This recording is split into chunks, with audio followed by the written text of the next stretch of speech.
आपका इस चीज़ का होना बहुत ही ज़रूरी और सबसे अहम। मेडिकल में पास हो सकते हैं या नहीं हो सकते, तो वहाँ पर आपको एक छोटा सा बोर्ड दे देते हैं, व्हाइट बोर्ड, जिसके ऊपर 1 2 3 4 पाक आर्मी। अब जिस भी ट्रेड्स में है, नर्सिंग में है, क्लर्क्स में है, EME में, एविएशंस में है, इवन ड्राइविंग में, अब जिस भी ट्रेड्स में है, आपके लिए ये चीज़ का ठीक होना बहुत ही ज़रूरी और सबसे अहम, और वहीं आपकी दीद यानी आपकी आँखों का नज़र, ठीक है, आई साइड्स, ठीक है। तो एक बंदे ने आज कमेंट्स में भी यही बात कही थी कि अगर ये वीक हो, वीक से मतलब ये कमज़ोर हो, तो आया हम मतलब पाक आर्मी के मेडिकल में पास हो सकते हैं या नहीं हो सकते। तो देखें, अगर आप मेडिकल से गए हों, इनिशियल मेडिकल में सबसे पहले जो आपकी चेकिंग होती है वो आपकी होती है हाइट, उसके बाद मतलब आपका दौड़ होते हैं, दौड़ के बाद अगर मेडिकल की बात की जाए तो उसके बाद जब मेडिकल हॉल में आप जाते हैं, हाइट के बाद सबसे पहले जो आपका काम होता है वो आपका होता है आंखों का नज़र, ठीक है, मतलब आपका आई सेट चेक किया जाता है। अगर वहाँ पर आपको एक छोटा सा बोर्ड दे देते हैं, व्हाइट बोर्ड, जिसके ऊपर 1 2 3 4 5 ऐसे मतलब 10 तक हिंसी लिखे होते हैं, उसके बाद फिर रोमन अदद में होते हैं, उसके बाद फिर ABC लिखी होती है,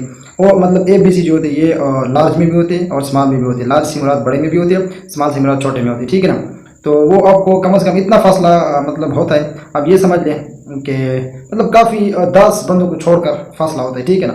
तो इतना फासले पर आपको ठहरा देते हैं और आपको कहते हैं कि आपने पढ़ के देना है। ये फिर आपकी किस्मत में आ जाता है कि आपको 1 2 3 आपसे पूछते हैं, या आपसे ABC पूछते हैं, आपसे स्मॉल पूछते हैं, आपसे लार्ज पूछते हैं। ये फिर उनके ऊपर डिपेंड करता है और आपकी किस्मत के ऊपर डिपेंड करता है। तो सिर्फ वीडियो बनाने का मकसद है, आई साइट मतलब नज़र जो है ये मतलब फर्स्ट डिफेंस है, ठीक है। जिस भी फोर्स में आप जाते हैं तो सबसे पहले अगर आपकी वो चीज़ होती है तो वो आपकी होती है नज़र। क्योंकि देखिए, अगर आपने कंप्यूटर के ऊपर काम करना है तो जाहिर सी बात है अगर नज़र आपकी ठीक नहीं, क्योंकि उसमें बारीक बारीक उसमें क्या होते हैं, फार्मूले होते हैं, बारीक बारीक उसमें लफ्ज़ होते हैं, ठीक है ना। तो मतलब जिस तरह आप एक्शन में काम करते हैं तो आपने खुद देखा होगा, ठीक है ना। उसके बाद अगर आप क्लर्क हैं, कोई एंट्री वगैरह कर रहे हैं, अगर आपकी नज़र ठीक नहीं तो आप काम नहीं कर सकते। इसके अलावा अगर आप गनमैन हैं, ठीक है, अगर आपकी नज़र वो ठीक नहीं है तो आप ड्यूटी नहीं कर सकते।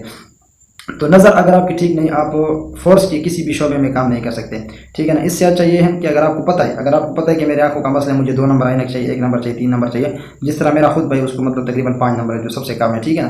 तो अब क्या करें, अल्लाह पाक की तरफ से है, कोशिश किया करें। इसका सर्जरी भी होती है, लेकिन मैं आपको सर्जरी का सजेशन नहीं दूंगा, आप पता कर लें, ठीक है ना। सर्जरी इसकी होती है वैसे मेरा भाई तो ऐनक इस्तेमाल कर रहा है, क्योंकि मेरा ख्याल नहीं है कि मतलब मैं उसे फोर्स में भेजूँ। तो आप भी कोशिश करें, अगर आपको आंखों का मसला है तो कोई अच्छा सा दूसरा फील्ड ढूंढे, कोई टीचिंग की तरफ आएँ, ठीक है। इसके अलावा कोई बिजनेस की तरफ आएँ, ठीक है, क्योंकि फोर्स में ना मतलब आई साइड जो है नज़र बहुत ज़्यादा डिपेंड करता है और मैटर करता है। इसमें मुझे बिल्कुल नहीं लगता कि वो आपको माफ़ी दे दें या आपको कह दें कि मतलब, क्योंकि देखें आर्मी को बंदे तगड़े चाहिए होते हैं, फिट फाट चाहिए होते हैं, क्योंकि उन्होंने आगे आपसे वर्किंग करना होता है, आपसे काम लेना होता है। तो अगर आपकी पहली चीज़ जो है जो नज़र है, अगर वो भी आपकी ठीक नहीं है तो फिर मुझे नहीं लगता। बाकी आप ट्राई कर लें, मतलब अगर आप पहले जा रहे हैं तो आप ट्राई कर लें। अगर आप गए हुए हैं, आपको आंखों का मसला आया हुआ है, तो पहले कोशिश करें कि अपने आप को फिट करें। अगर फिट हो गए तो फिर तो करें अप्लाई, वेल एंड गुड। अगर फिर भी फिट नहीं होते तो मैं आपको यही मशवरा दूंगा कि आप किसी मतलब थोड़ा बहुत और पढ़ के, मतलब अगर आपके पास FEC है तो आप थोड़ा और पढ़ के मतलब 16 ईयर अपनी तालीम को कर लें और मतलब कोई अच्छी जॉब पर लग जाए, ठीक है ना, गवर्नमेंट या प्राइवेट में। उम्मीद करता हूँ वीडियो में आपको काफ़ी इन्फॉर्मेशन मिली होगी। अगर चैनल पर पहली बार सब्सक्राइब कर दें, बेल के आइकन को प्रेस कर दें, ताकि हम बार बार मिलते रहें और एक दूसरे को ग्रो करने में मदद करते रहें। जज़ाकल्लाह।